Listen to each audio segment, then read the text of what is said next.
Alright, I'm back with a Destiny 2 video. I think the exotic quest launches today, if I'm remembering that correctly, but I'm not talking about that. I don't even know if I'm going to play it. I'm probably just going to play Ghost of Yote. Uh, but obviously I want to comment on what Bungie just announced as of yesterday.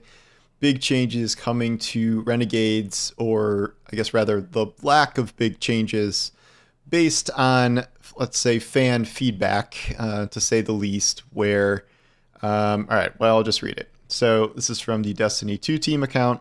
As we continue to develop power and progression changes for Destiny 2 Renegades, we'd like to announce the following changes. Seasonal power will now carry over into Season 28 in December. I thought we were done with seasons. There will not be a seasonal power reset as in past seasons. Additionally, your unstable cores will carry over into Season 28. Beginning next week, a catch-up will be available to boost players to 300 power. We will provide additional information on these changes and more in the TWID on Thursday. I may have predicted this back in August, where I've been doing this long enough to know when people are so pissed about something that Bungie is going to cave.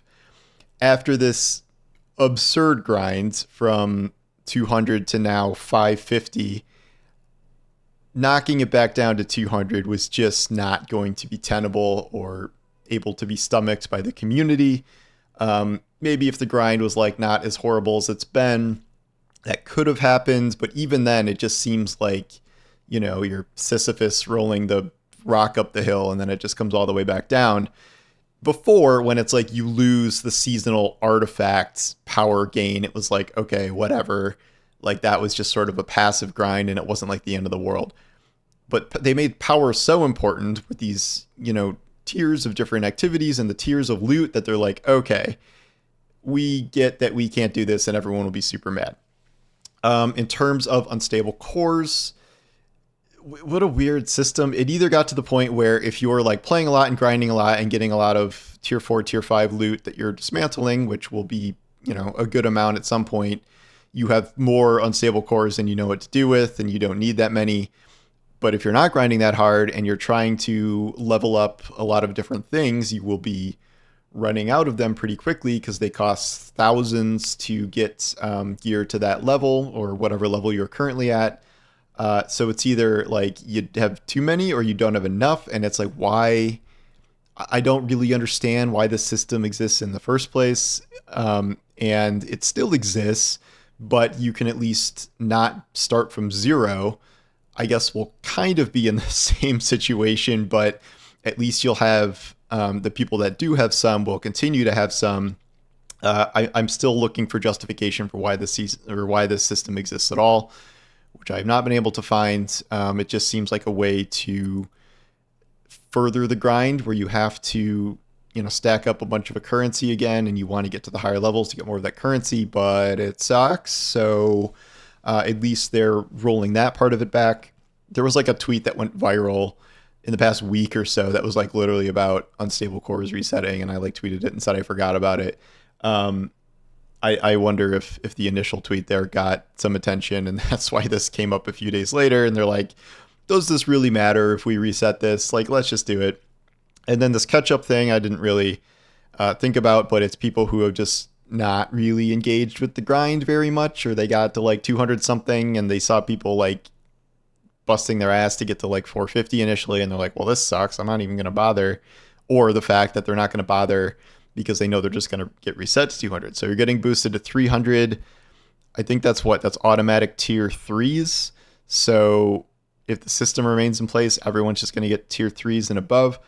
This is the open question with this news, is that, okay, there's no seasonal power reset, but are you still just going to be getting the loot that you're getting now from the start of Renegades? And whether that's me at 400 something, I'm getting tier 4s at the occasional tier 5, or people that are much higher, you know, there's people that are getting guaranteed tier 5s at this point. Is that just going to be how it is, where like you log into Renegades, you're getting all the tier 5, Star Wars gear initially? Because if it's not like that, and if it's like, okay, well, we're not resetting your power to 200, but the new cap is 750, it's like, well, that's the same damn thing.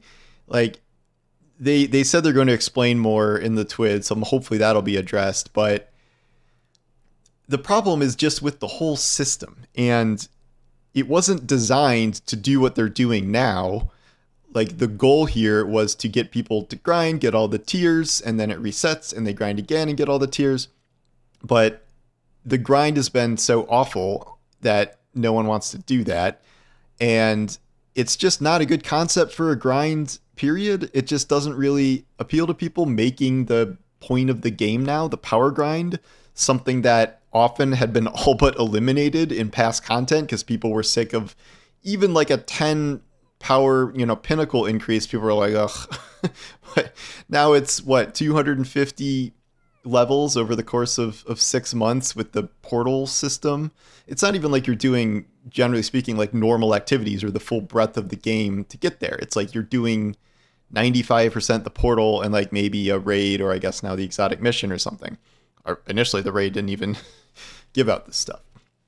This whole thing seems like Bungie pretty much had this figured out by Light and Darkness, and even going through the episodes before Edge of Fate, it had a system where, you had your base loot from activities. There were ways oftentimes to get, double perks, and then there were sometimes enhanced perks.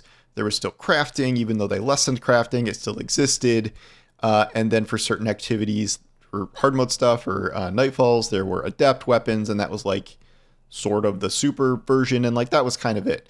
Now we have this tier system where tier 5 is like the most hilariously power crept thing ever, where everything is enhanced and it's got 6 perks and it gets enhanced mods, and like it's like they did that as like a motivation to get there, but I don't know how you power creep past that at this point. But the whole system has changed because it's just rooted in the portal now, and they're just aren't, at least so far, there like haven't been real seasonal activities. Like the Edge of Fate stuff they introduced is a totally separate thing than the portal. With Ash and Iron, obviously they threw in one new thing to the portal, which A, sucks, and B, it's not the thing you're going to grind all the time anyway for loot, because it has to be part of the larger portal system.